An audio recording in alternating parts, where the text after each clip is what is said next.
Rather coming to the stage, Mr. Bill Cella, everybody.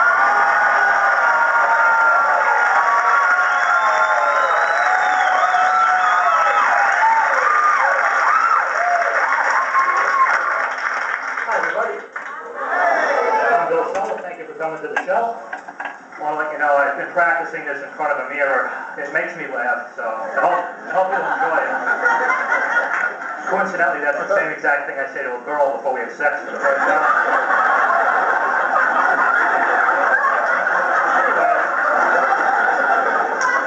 I had some oysters for lunch. They're supposed to be good for you. I think one of the expressions is they put lead in your pencil. Well, that'd be great if I had someone to write to. Yeah, I sure could use a pen pal right about now. Not necessarily a long-term commitment, just one of those sex buddies that seem so popular these days would be fine. You know, sex without any of the headaches of commitment or romance. Personally, it sounds degrading to both parties, if you ask me. And I hope to be degraded as soon as possible. But if you think about it, it's a great way to keep in practice until the right girl does come along. The way I practice now is only good if the right girl comes along and she's really into having her penis stroked by my right hand.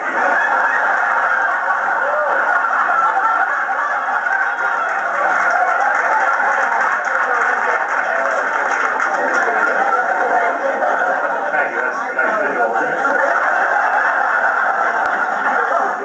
Now, the last girl I dated was only in her 20s, so needless to say we had different ideas about a lot of things.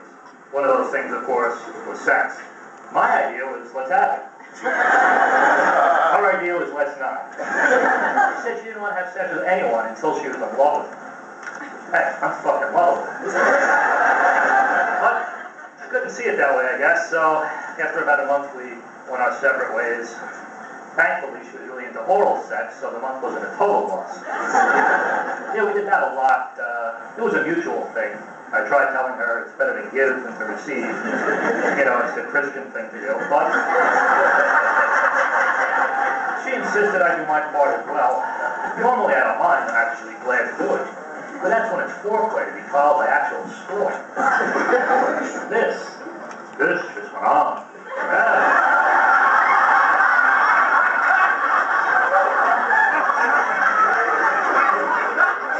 And there was like no light at the end of the tunnel.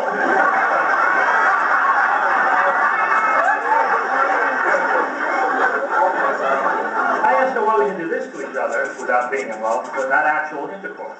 Her response was that her generation doesn't consider oral sex to really be sex. Wow. Which her generation was around when I was in high school. I would not have wanted those oral exams as much. But what she says I think is true, because I saw a survey on the internet. Actually, I was Googling teen blowjobs. And this survey popped up. It said that it was 50% of all girls between ages 15 and 19 have performed oral sex. And they're not so sure about the other 50% because they couldn't understand them with their mouths full.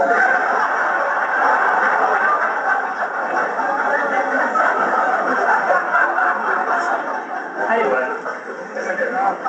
I ran into a buddy of mine at the bar on my way over here. Haven't seen him for a while. He offered to buy me a beer.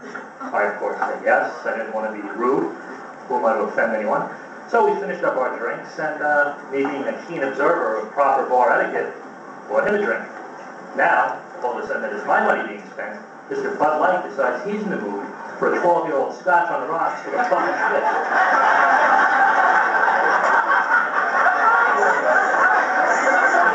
Now I remember why I hadn't seen him for a while. Cheap bastard. Then again, maybe it's not his fault. He didn't make these bar rules. Things happen in bars that really don't happen anywhere else. I guess it's because everybody's half drunk. I know they're also half sober, but I like to say half drunk because, well, I'm an optimist. Really, you can run into these same people in any other retail establishment. Believe me, nobody's buying anybody anything. Then you're running into the buddy of yours at a record store. Hey, Bill, what do you got there? The new Apple record? That's on me, man. Good to see you. Doesn't happen, because Tower Records does not have a happy hour, that's why. Same thing at a drugstore. Plenty of drugs, no booze. If there was, you might hear a conversation like this at the checkout line. Hey Bill, good to see you. What do you got there? A box of condoms, they're on me, man. Well, I was kind of hoping they'd be on me at some point. But if you insist, if you can just turn them inside out when you're done trying them on, I appreciate it.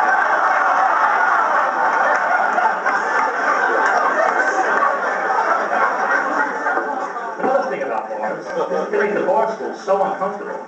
Do they want us there or not? Are they out of the hardest wood or metal? They hardly ever have a cushion. What torturer designed these things? It's almost as if they weren't meant to be sat in for 8 to 12 hours at a time. Yeah, I even took a stool softener once before I went out there.